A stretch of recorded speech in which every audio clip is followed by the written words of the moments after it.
Ang pinakahihintay ninyo na kung saan ipaparinig natin ngayon kung paano pinakidnap ni Lisa Tanas ang mga bata sa Turkey.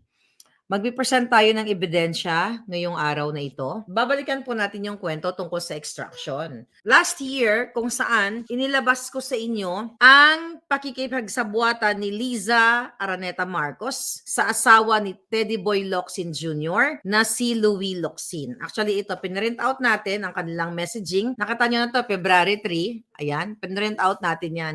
Nasabi ko sa'yo nakadokumento. But this time, it's not blue folder. It's yellow folder. Kasi yellow kasi stands for bulok, jaundice. So, ito, mga bulok, dito natin ilalagay. So, in-expose ko tong hi Louie niya. Mamaya ipi-play natin uli. Balikan lang natin. Ano ba itong issue na ito sa kapapasok lang? May mag-ina, distressed mother from, nagkaroon ng domestic problem sa kanyang partner, which is si Francis Lloyd Chua, na business partner ni Lisa. At reportedly, ito ay, ayon sa ating source, ito ay kasabwat ni Lisa sa mga illegal na negosyo niya at kasama actually si Kumar dito, according to our source. Pero mag-focus muna tayo dito kay Lisa Tanas. Okay? Ngayon mga kababayan, mag-focus muna tayo sa babaeng ito. February 23, nung si Liza ay nag-message kay asawa ni Teddy Boy Locsin Jr. para ayusin ang i-expedite yung mga papeles na pinapaasikaso sa kanya ni Francis Lloyd T. Chua. So ano yung mga ano na yon? Ano yung mga papeles na yon? Mga papeles na kung saan ay pag-aresto kay distressed mother. Okay? Piplay muna natin uli yung conversation ni Lisa, yung video na nag-viral na ito. Pero babalikan natin kasi may nadagdag tayo na ebidensya ngayong araw na ito at mahahabag kayo bilang isang ina, bilang isang magulang, kung gaano kademonyo si Lisa Marcos at ang Marcos administration, kung paano pina-extract o pinadukot ang mga bata sa Turkey. Balikan natin to mga kababayan. Louie, how are you? Teka, wait. Hi, Louie. How are you? I'm here in Bacolod, campaigning for my hubby look with Marie Chris and a bunch of gay people. But anyway, the reason why I called you is I have a favor to ask you. We gave all the documents not to Mila, but syempre iba pag tumawag ka. A good friend of ours, Francis Chua, basically has a problem in Istanbul, in Turkey. So he went to court.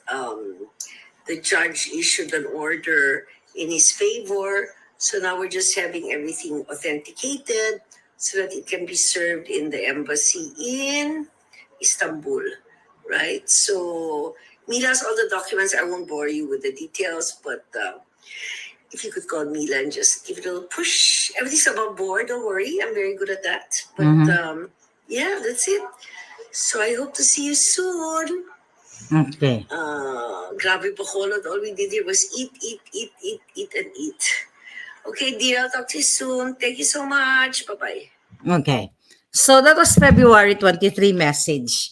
Okay na nakikipagsabuatan siya sa asawa ng DFA secretary nung panahon na yan. Okay, that was February 23 ang message na yan. Ito po yan, pinrint out ko. Ayan yung conversation nila. Okay, sa conversation nila, nakalagay dito February 23, ang sabi ni Lisa Tanas, the permit to travel was just approved. Okay, ito yung pagta-travel nila para arestuhin si distressed mother sa Turkey. Yun yung permit to travel. Okay? Sabi niya dito, hep hep hooray. Nag-hep hep hooray pa siya itong message na ito. So ngayon mga palangga, ito yung message niya. Ito yung pinlay ko kanina. Ayan, nakita nyo yan? Pinrint natin. So sabi niya, Louie, my love, need your convincing powers. Sabi niya, need your convincing power. 2:39 p.m. So pinrent ko yan. Ano yung ibig niyang sabihin? For sure, narinig yun na kasi ilang beses natin pinarinig yung boses ng Jejemonyo. Yung sinasabi niya na lahat okay na at syempre magaling daw siya fixer yan ng mga papeles. Ito yun mga palangga. Balikan natin para naintindihan ninyo. Ito yung pagkaso. Kinasuhan nila si distressed mother. Ng ang kanyang mga kaso ay large scale illegal recruitment. Okay, si distressed mother at estafa, fabricated crime. Bakit fabricated crime yan? Kasi later on, ngayong taon na ito, ay winidraw ng complainant. I got the, case withdraw. Regional Trial Court, case withdraw, large-scale recruitment. Hindi na, wag na. Anyway, sige. Kasi piprotektahan natin yung names dito. Alright. Ito na lang yata. May name ba siya dito? Okay. Alright. So, ito po ay certified true copy. Ito na lang ipakita natin para maano natin yung document. Ayan. Certified true copy. Basahin ko na. Hindi ko ito babasahin lahat. But ganun pa man, yung sinasabi ni Liza kanina sa kanyang video na everything is ayos na yung mga papeles at kailangan niya ng push, mga kababayan. Ito yung kinaso na fabricated crime sa tulong niya. Kinaso ng dating partner ni distressed mother, which is yun nga yung large-scale illegal recruitment at yung estafa, mga kababayan. So, winidraw na ito. Nakalagay dito, okay, yung pinag-usapan natin video, February 23, 2022. Ito na ngayon ang issue niyan, okay? Let the criminal information in the present case for large-scale illegal recruitment under Section 6 of RA 8042 as amended by RA 10222 file against accused blank to be withdrawn. Okay? Withdraw. Pero pwede pa nilang buhayin to pag ginusto nila. Accordingly, the following orders and processes issued by the court in the present case are all recalled and set aside. Pero pwede itong buhayin uli ni Liza Tanas. But let's talk about that later. Okay? Warrant of arrest dated June 13, 2022. Okay? And alias warrant of arrest dated July 27, 2022. Hold departure order dated June of 2022. And order dated 4th of July directing the cancellation of Philippine passport.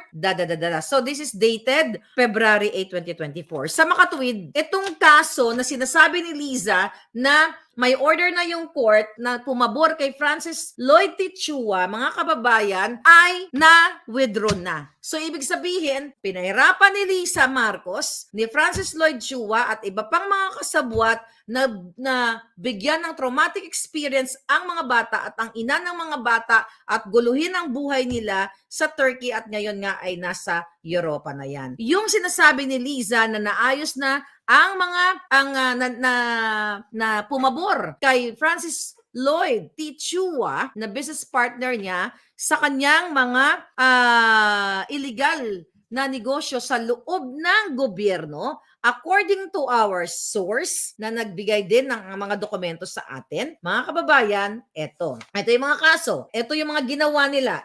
Ano lang natin, kasi na-vlog ko na to, marami akong vlog nito. Pero ito yung mga ginawa nila. So ito yung sinasabi niyang alias warrant of arrest na na-withdraw na. This was dated July 27, 2022. Ayan. People of the Philippines versus distressed mother, alias warrant of arrest. You are hereby ordered to arrest distressed mother who is said to be found at ganito ganyan. Okay? Ano yung charge sa kanya? Large scale illegal recruitment. This was, again, fast forward tayo, July 27 of 2022. Ito yung sinasabi ni Liza. Then, hindi pa nakontento dahil presidente na si Liza Tanas dito at si Bangag, July 12, mga kababayan, ay pinakancel nila ang passport ni distressed mother dahil sa mga fabricated crime na ginawa nila. Then, nung June 28, 2022, backwards pala tayo, nung June 28, 2022, unang final nila actually ang pagpa-cancel ng pasaporte ni distressed mother. Tapos ang DOJ, mga kababayan, ay katuwang din nito na ipa-cancel syempre ang kanyang pasaporte dahil sa mga fabricated crime. Okay, so ito yung mga papel. So sino-sino ang mga nagkasabwat dito? Number 1, si Liza. Dahil narinig nyo yun naman yung video, nag-viral na yan ng bonggang-bongga na nagpatulong siya sa asawa ni Teddy Boy Locsin na si Louie. Imagine mo kung sino-sino nakipagsabuatan, DFA. Dahil si Liza ang mastermind ng pagdukot o pag-extract dito sa mga bata sa Turkey. Ito, Department of Justice. Itong mga exhibit na ito, itong mga papel na ito, mga kababayan, confidential na naman tong papel na to. Pero kailangan yung malaman sa mata ng bayan. Ayan, kagawaran ng katarungan, naka-address kay Secretary, si Manalo na to nung during the time. But, gusto ko lang i-ano sa inyo, i-present sino-sino ang ahensya ng gobyerno ang nakipagsabwatan kay Liza. Okay? DOJ, andyan si Remulla. Okay? DOJ, DFA, Department of Justice, RTC, okay, Regional Trial Court, kasi fabricated yung crime, Department of Foreign Affairs, kung saan pinapakancel nga o pinakancel ang passport ni distressed mother. Okay, ngayon mga kababayan, forward tayo. Ang kinuwento sa atin, kung natatandaan ninyo, ng distressed mother, according to our source na binasa natin, I think pinost ko ba yun or binasa ko sa inyo mga palangga. Sinasabi niya dun sa sulat na siya ay former partner ni Francis Lloyd T. Chua. Doon sa message na yon na pinorward sa atin ng ating source, na according to our source, galing sa distressed mother, na totoo na umalis siya ng Pilipinas noong 2021. Diba? At based sa sa batas natin, ipiniliwanag niya, batas ng Pilipinas, na siya ang katangi-tanging may authority or may custody sa kanyang 4 na anak na minor de edad. Kasi hindi siya kasal kay Francis Lloyd T. Chua. Alright, so yun yung kanyang, ito actually meron dito, affidavit of child custody. Okay, nasa harapan ko tong kanyang affidavit. But ganun pa man, so yun ang sinasabi ng distressed mother na hindi siya kasal dito kay Chua, na ayon sa ating source ay business partner ni Liza sa kanyang mga illegal na activities. Kaya nga, sabi ko nga mga kababayan, kung matino lang ang mga buwakang ginemes na mga senador at mga kongresista ng iba sa kanila, kasabwat ni Liza at ni Francis Lloyd Chua, ayon sa ating source. Gusto ni Chua na bumalik ito si distressed mother sa Pilipinas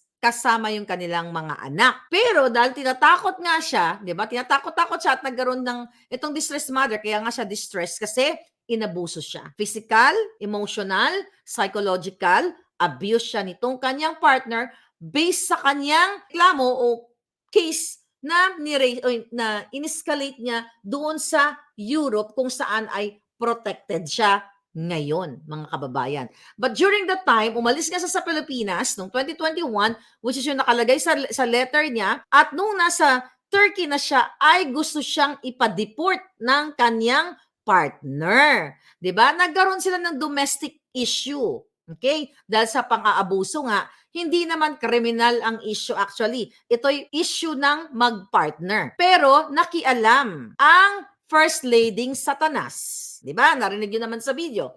Ngayon, mga kababayan, itong si distressed mother ay talagang nung umalis siya, pumunta siya ng Turkey. Okay? Dahil nga tinatakasan niya yung pang-aabuso sa kanya nung kanyang partner na si Francis Lloyd T. Chua based sa kanyang complaint sa UN, okay, and even sa Turkey. Ayon sa ating source ay nagkaroon din ng kaso doon at finailan niya rin ng case doon si Chua. Ayon sa distressed mother at ayon sa batas, wala si Chuang karapatan sa mga bata kasi nga hindi nga sila kasal. At dito sa kaniyang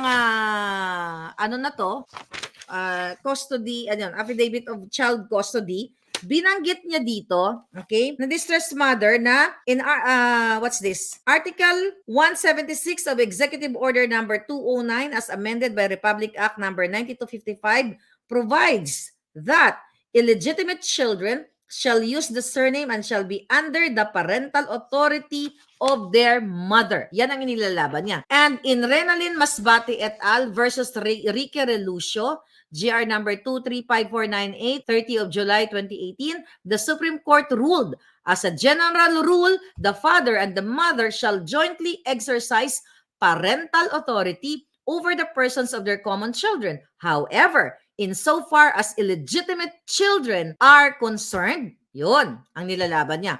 Article 176 of the Family Code states that illegitimate children shall be under the parental authority of their mother. Accordingly, mothers such as Renalyn are entitled to the sole parental authority of their illegitimate children, such as Queenie, notwithstanding the father's recognition of the child. In the exercise of that authority, mothers are consequently entitled to keep their illegitimate children in their company, and the court will not deprive them of the custody. Absent any imperative cause showing the mother's unfitness to exercise such authority and care. So, ibig sabihin, mga palangga, based dito sa mga naipanalo ng kaso, dito kay Renalyn Masbate et al. Versus Rique Relucio, ay si distressed mother ang may karapatan sa kanyang mga illegitimate children. Okay, so yun yung inilalaban niya based dun sa kanyang sulat, mga palangga, nung binasa natin last month. Sinasabi ng distressed mother na walang kustodiya, walang kapangyarihan si Chua na kunin ang kanyang mga anak doon sa Istanbul dahil sa mata ng batas ay based dun sa binasa natin, wala talaga siyang karapatan sa kustodiya. Pero dahil magaling si Lisa mag-fabricate ng crime, kaya naman kinasuhan nila na yun na nga yung illegal large scale recruitment, okay? Illegal recruitment itong si distressed mother, mga kababayan. So nakita nyo yung power ng isang ahas, talagang gusto niya talagang, hindi to tao si Lisa. Saan ka makakakita ng ina na kayang magpadukot ng mga minor de edad? Baka mamaya matutunghayan nyo ang iyakan ng mga bata. Pero doon kasi sa bago nating mga pasok dito po sa ating channel, ay kailangan ninyong maintindihan itong pinag-uusapan natin. So again, na-cancel ang passport ni distressed mother at pinahirapan doon sa Turkey at nabigyan pa nga ng Interpol Blue Notice, 'di ba? Dahil sa panggigipit nila, dahil nag-issue sila ng 2 warrant of arrest because of that fabricated crime sa tulong ng DOJ. Sa tulong ni Teddy Boy Locsin Jr., yung hinayupak na yan. Ang asawa ng mga hinayupak na yan. Kaya ano ang mga nilabag dito nila ng mga kasabwat? Sabi ko nga, ito ay high crime. Ano yung mga high crime ng mga nilabag nila? Mga bata at distressed mother. Well, let's talk about mga bata. Rights, human rights, rights of the children, pang-aabuso, psychological abuse, educational neglect dahil hindi nakapag-aral ang mga bata dahil sa idinulot na kababuyan kahayupan ni Lisa Marcos. Narinig niyo yung video, di ba? So, bago ko makalimutan, that was February, di ba, yung video na pinresent natin sa inyo, February 23. Ayan po ang kopya ng kanilang text messages ni Luhay Louie. Ito pa pala, may second page pa nga pala ito eh. Okay? Di ba, sinend ni Lisa yung video na pinlay natin kanina. Ito yon. O sabi niya, Louie, my love, need your convincing powers again. Sabi ng Alpotera. O, tapos ang sabi ni Louie, ayan po ang conversation. Ayan. Pinrint natin. Bakit nakaprint to? Exhibit ito sa UN. Huhubaran talaga kayo. Talagang ang taong bayan ang magpaparusa sa inyong mga kidnapper kayo. Sabi ni asawa ni Teddy Boy Locsin Jr., spoke to Mila, told her to get it released today. Bakit ang asawa ni Teddy Boy Locsin Jr. ay mayroon ba siyang mandato o kapangyarihan na ayusin ang what? Ayan mga kababayan ang message. 3:53 p.m. Mayroon ba kapangyarihan ang asawa ni Teddy Boy Locsin Jr. nung February of 2022 para maniobrahin ang mga dokumento? Sumagot ka, Teddy Boy Locsin Jr. Sumagot ka, Louie. Sumagot ka, Lisa. Jutang ginimes yung lahat. Meron bang kapangyarihan, ikaw, asawa ni Teddy Boy Locsin, na ayusin ang mga papeles? Now, ang sabi ni Lisa, I so love you, Louie dear. Oh, ano? The-bribe mo pa. Can I get you anything from here? Inasal, perhaps, piyaya? We'll be here until Friday, so just holler, okay? Sabi niya, so love you. Oh, thank you. Pero sabi ni Louie dito sa February 23 pa rin to, hate to tell you, there is a snag. Huwag ka magsisinungaling, Louie. Nakasama na kayo lahat ang mga pangalan ninyong kasabwat ni Lisa sa pagdukot ng mga minor de edad. Anong sabi mo? Ay, update. I think this is forward. Sabi niya, update ma'am, the division wasn't able to process the documents po since the signature of the person who certified is not updated in their database. Ano sabi nito? Can Yusek Dodo contact Jenny? Ito yung sekretary ni Lisa to explain what has to be done. O ano sabi mo, Lisa? Sure dear. February yan. Nung naupo na sila, July, eto na yung boses ni Bianca Zubel, yung kanyang social secretary. Parinig natin ulit to. Liz, hi. Sorry to bother you, but I just got a call from Thor, and they're a bit concerned because they've gotten an order now that the chief of ISAP is supposed to be changed by Tuesday, and there are people that are out to do some extraction. If it's possible to just keep the ISAP as is daw para hindi magulo yung extraction kasi 2 weeks pa yata or something like that. Or please call Thor. I might be saying the wrong things, but Thor needs needs help from you. Thank you. Nasundan nyo ba mga kababayan? For sure yung iba, yung mga nakapalo, nasundan nyo na. Yung una kong pinlaying video, February of 2022. Hindi pa si Marcos Jr. ang nakaupo. Yung pinlay nating audio, July of 2022. Ang tanong, di ba, kinakausap ni Bianca Zubel, Social Secretary, na i-hold muna ang transition, ang pagpapalit ng ISAP officers. I-hold muna kasi daw maaapektuhan yung extraction or kidnapping o pandurukot sa mga bata. Nakita ninyo mga kababayan. Sa susunod na ipaparinig ko sa inyo, I don't know kung hindi kayo mahabag, mga kababayan. Alam mo kanina yung ano na to, yung video na to, ay this is video actually, okay? Listen to this. Lisa, makinig ka. Hindi nyo to kakayanin mga palangga. I will muna, what do you call it? I-discuss ko muna sandali kung ano itong video na ito. Yung video na audio muna, audio. Ipa-play ko po sa inyong audio. Ito ay conversation ng distressed mother at kanyang mga anak.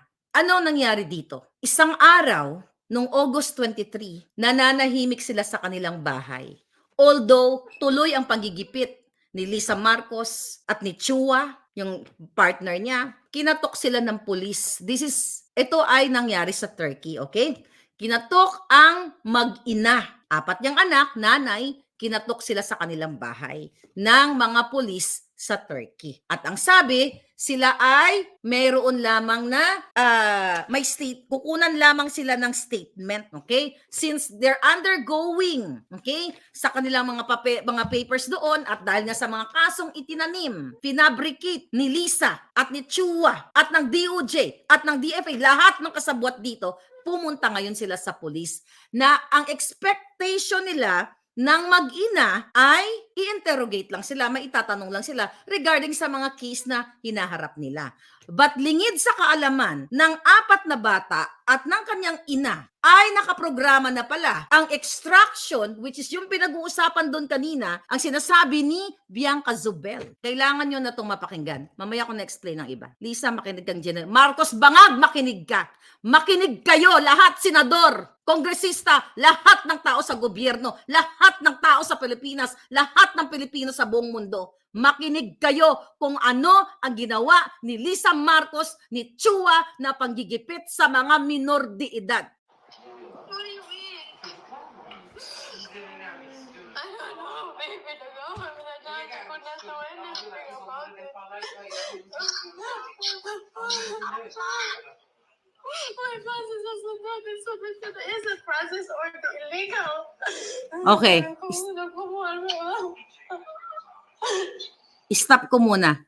Okay? Kinuha sila na mag-ina. Ang sabi, kukunan lang sila ng statement. Pagdating nila sa police station, pinaghiwalay sila mga kababayan. Yung nanay at yung 4 na anak, 20 minutes away, according to our source, 20 minutes away yung layo ng police station. Pinaghiwalay sila. Hiwalay ang nanay, din yung mga bata, walang lawyer, walang psychologist, walang body camera yung police sa Turkey. It appears na ang Turkey government ay baka nakasabwat ng ISAF kasi based sa ating source, yung mga taga-ISAF at yung Philippine Embassy personnel nasa labas ng police station.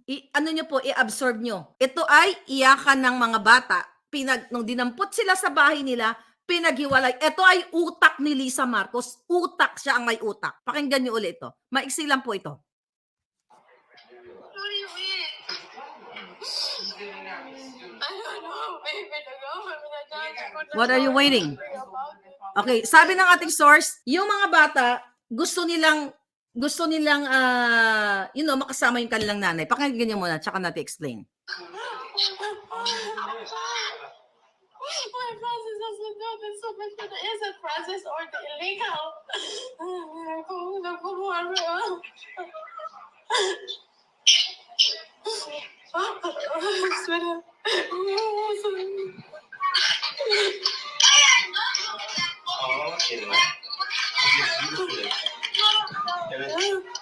It's not a show. Ama sabırlı olmanız gerekiyor. Sizin için mücadele edeceğiz. It's a hospital. It's not. You wait for me.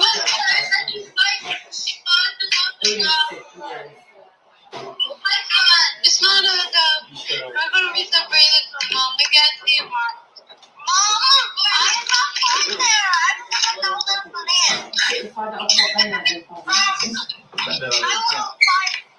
Ben beraber Yok beraber sanırım. What do you mean? What do you mean? Tell me, how much the government to protect my children and I do?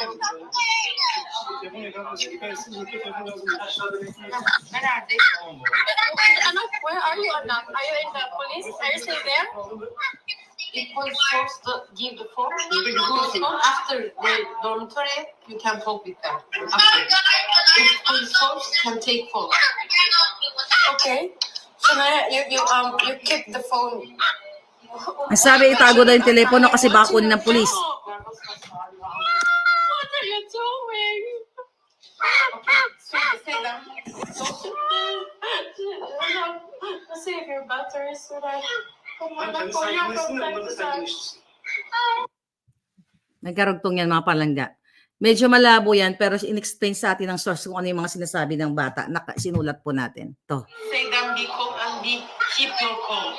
It's important. Keep your phone. Keep your calm. Pinapatabi yung phone. Could you come? What did you say? Can I get the children tomorrow? Yarın alabilecek miyim ben çocuklarımı? Bu işin var. After here we will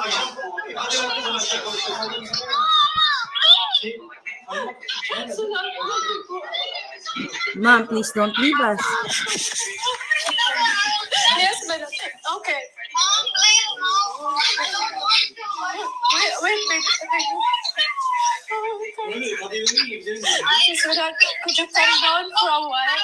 Where are you? I'm in the other police station.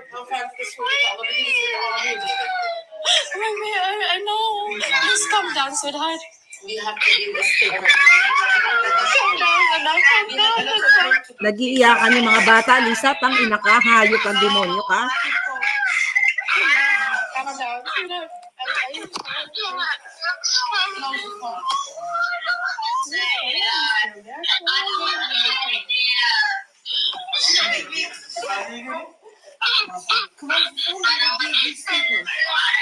Sweetheart, I'm gonna give you a statement. I'll call you back, sweetie, baby.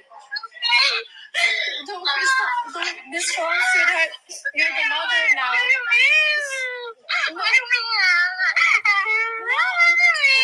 gonna tell you. Wait, Anak, wait. Stop crying, sweetheart. Wait, baby.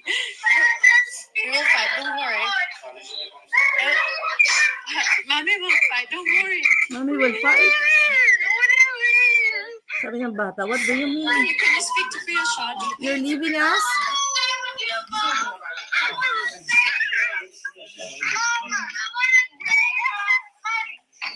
Wait, anak, you wait there. Please, when the police swap the phone, you have to hide the phone. Mom, close Maya. Hide the dormitory, she can call you. Please. Wait, anak, wait.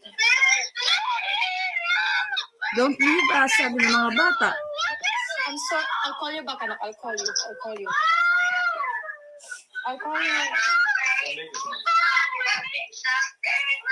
I will do something. Don't worry. I'll do something. Don't worry.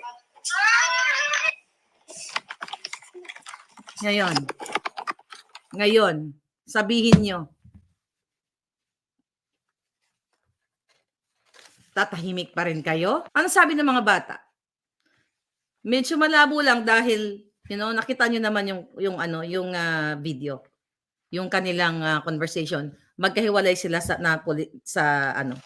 magkaibang police station. Ano sabi ng mga bata doon?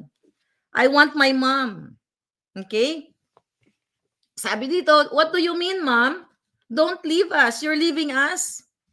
Okay. Doon sa may sinasabi doon na kanina na na police, ang sabi doon, can you tell them to turn off the phone? Because if the police caught them, they will take them. Okay? Then yung bata na nagsasabi, ma'am, please don't, sabi niya, ma'am, please don't let them. Sabi niya na makuha sila. I don't wanna go there. Do something. Sabi pa ng isang bata, ma'am, please. I don't want to. Yung huli, di ba? Where are you? What do you mean? Kasi niya, sabi niya, calm down. Ma'am, sabi niya, I will fight, anak. O I will fight. Sabi ni distressed mother. Sabi nung bunso daw ito, yung nasalta, sabi niya, I wanna stay with you, ma'am, yung pinakahuli. Don't end the call. So, namatay na, di ba? Tinurn off na yung phone. So, ngayon, mga kababayan, sino ang may mastermind yan? Si Lisa Marcos at si Bangag Jr. Kaya yung mga batang yan nagkaroon ng trauma during August 23, 2022. Kayong mga inutusan ni Lisa Marcos sa ISAF na tinanggal na rin kayo, kailangan ninyong magsalita. Nakita nyo ang trauma na inabot ng mag-ina. August 23, 2022. Based sa ating informer, it appears na ang mga Turkey police ay kasabwat. And ang embassy, yung mga personnel ng embassy ng Pilipinas, may embassy card daw yan sa labas na naka-ready na dapat dadamputin yung mga batang yan. Pero may process. Ang ginawa, yung mga batang yan ay dinala muna sa dormitory. August, September, October, November, December, January. January 6 of 2023, finally na-extract yan ang mga bata. Nakuha yan ng kanyang tatay at nandiyan ngayon sa Makati. And with that traumatic experience na narinig ninyo, sinong matinong tao ang gagawa na kidnapin ang mga bata at mag-fabricate ng crime para kansilahin ang passport ng nanay at tamnan ng kung ano-ano mga kaso, and later on ay na-withdraw yung kaso, yung nagdulot ng iyakan ng mga batang yan dahil sa fabricated crime na ginawa ni Lisa Marcos. Doon sa kapapasok lang, pakinggan nyo uli. Ginawa ni Lisa Marcos yung fabricated crime na yan. Hi, Louie. Yan. How are you? I'm here in Bacolod, campaigning for my hubby, look, with Marie Chris and a bunch of gay people. But anyway, the reason why I called you is Siya ang mastermind. to ask you, we gave all the documents. Yan, ang babaeng yan ang mastermind. Tumawag ka. A good friend of ours, Francis Chua, basically has a problem in Istanbul, in Turkey, so he went to court. The judge issued an order in his favor. Warrant of arrest. Just having everything Yung sinasabi niya. so that it can be served in the embassy in, Isi-serve ang warrant of arrest. right? So, meet us all the documents. I won't bore you with the details, but Magbabayad kang hayop ka. push everything's above board. Don't worry, I'm very good at that. But yeah, that's it. So I hope to see you soon. Nakita nyo?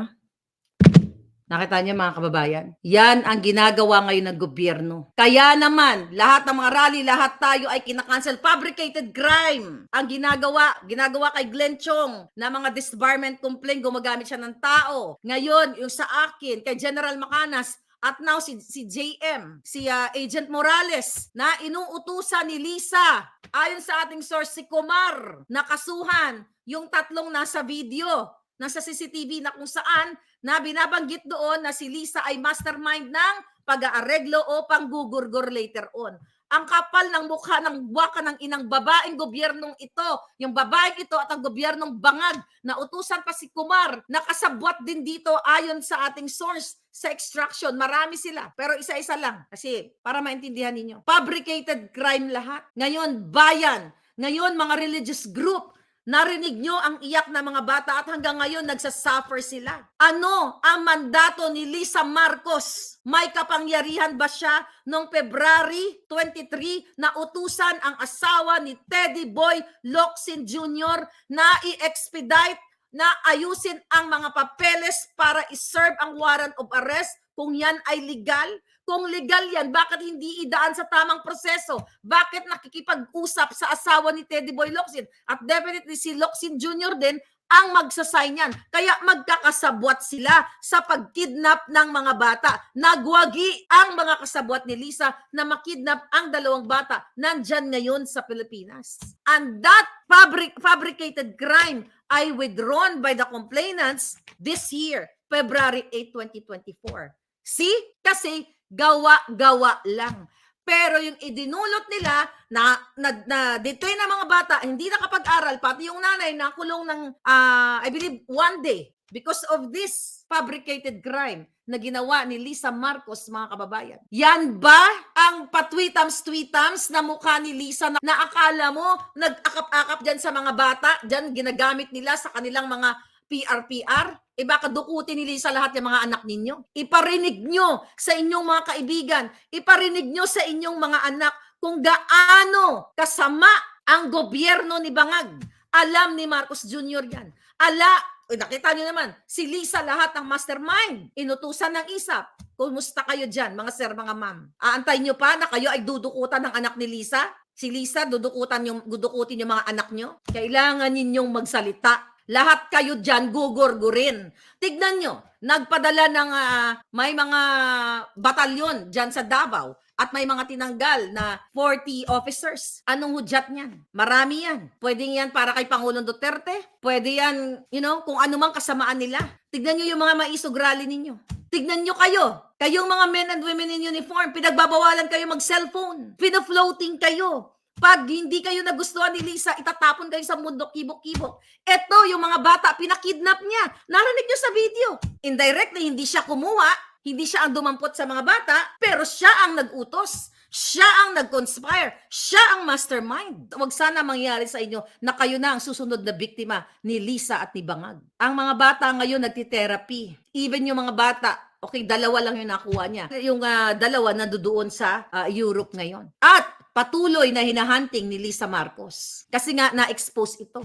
Pinagbibintangan niya, okay, yung distressed mother ang nagbigay nito sa akin. But dahil itong mga ebidensya na ito, marami pa actually, ikinalat ng distressed mother sa kanyang mga amiga. Kasi gugurgurin din siya. Kaya isa siguro sa mga amiga niya, although hindi nagpakilala yung ating informante, isa sa kaibigan niya ang bigay sa atin. Wala nang kwentang manawagan sa asangay ng gobyerno, PNP, DOJ, DFA, lahat wala.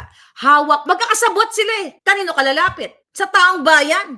Kayo ang dapat tumulong dito. Paano kayo tutulong? Kailangan nyo magsama-sama dyan sa Pilipinas. Wala na pong pag-asa sa bangag na gobyerno. Lahat ang mga pulburon, sila ang nagmamanufacture. Sila kasabot si Lisa, kasabot si Marcos Jr. Yung kumusta na ang hearing? Wala, di ba? Yung PIDEA leaks, tignan mo, kinontempt si Morales dahil nagsasabi ng katotohanan na bangag si Marcos Jr. Yung hearing sa Lotto. So, sino ang asahan nyo? Sino ang kakampi nyo, mga kababayan? Wala ng Senado, wala ng Kongreso. Lahat magkasabot. Ngayon, nasa bakasyon sila. Nasa ibang bansa sila. Nilalamon ang pera ninyo. Habang si Marcos Kuting ay nasa Brunei. Si Lisa inom ng inom, laklak ng laklak, pulburon ng pulburon sa Malacanang sila. Gusto niya pa rin sa bangag na gobyernong ito? Sa bangag na administrasyon? Grabe yung iyakan ng mga bata. Magkabilang police station, ang sabi, i-interrogate lang, parang yung Turkey, parang Pilipinas din ang dating, ano? Mala mafia. I'm giving you the ball. Binibigay ko sa inyo yung desisyon. Marami pang mga ebidensya. I'm looking forward, nananawagan ako sa distressed mother, you speak up. Ma'am, I hope in due time, magsalita ka. Kasi nakarating sa akin na marami kang hawak na ebidensya na nagsasangkot kay Bangag Jr., kay Lisa Marcos sa mga illegal na business, and based sa ating source, according sa ating source, kasama si James Kumar, si Francis Lloyd Tichua, si Tambaloslos, at iba pang mga senador. Takot kayo? Kasi baka kasama kayo sa listahan. In due time, ilalabas ang mga pangalan ninyo. And I hope may tapang itong distressed mother, na harapin ito mga kababayan. Dinig na dinig ninyo ang pag-agaw ni Lisa ng karapatan ng mga batang mabuhay kapiling ang kanyang ina. Inagaw ni Lisa ang karapatan ng mga batang lumaki ng normal. Inagaw ni Lisa, dinukot ang karapatan ng mga batang mag-aral. Hindi po sila nag-aral because of this panghaharas o panggigipit, pang-extract. Manatili kayo dyan, ganyan ang Pilipinas kung ayaw niyong gumising, mga palangga. Nasaan yung mga human rights? Nasaan ang women's rights? Nasaan si Ontiveros? Nasaan ka? Didila na lang kayo sa kipay ni Lisa? Hanggang sa isang araw, kayo na maging biktima. I hope ma-pick up ng international media. Actually, according to my source, mga palangga, they're working it out. Nasa media na yan. I mean, I think, hindi ako nagkakamali, baka may mga press conference na darating. Nasa UN na po yan. Nasa international na yan. I think they're just waiting for whatever process or right timing. Now, international. Diba? Lahat ng OFW, alam nyo na ngayon na nakikinig. Paano daw lalabas si distressed mother? Pwede siya lumabas sa Zoom. Ako nga, hinahunting din ako. Andito naman ako, diba? Diba? Or sa online, mga kababayan. Hindi ka makakaligtas. Akala mo matatakasan mo lahat ng krimen na ginawa mo? Lahat ng fabricated crime na ginawa mo? Mad mo, sabi ng bata, Ma'am, do something. Ma'am, please don't leave us. Don't let them. I don't wanna go there. Please do something, sabi ng bata. Ngayon mga palangga, ayon sa ating source, kinuhaan ng statement yung mga bata. Tapos yung panganay na anak, ni-record niya sa kanyang Apple Watch. Yung mga iyakan na yan. Okay? Ng mga kapatid niya, apat sila eh. So, ni-record. So, anong nangyari? Kinonfiscate ng police yung Apple Watch. Pero prior to that, matalino yung bata, yung panganay. Finorward, ayon sa ating source, finorward yung voice doon sa iPad nung kanyang kapatid. Kaso, kinonfiscate din. Then, pinagsulat daw, di ba, in-interrogate sila, tinanong sila, yung written statement is fabricated din.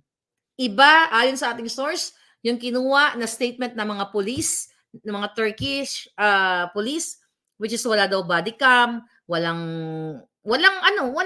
kasamang lawyer yung mga bata o psychologist kasi mga minor ito eh. 11, I think ang mga edad nila during that time, 11, 10, 8, 7. Yan yung mga edad nila. So yung written statement, ayon sa ating source, iba. Doon sa na-record na pag-iyak nila. Yung conversation. Magbabayad talaga tong hayop na to. Magbabayad to si Lisa, mga palangga. Magbabayad si Bangag.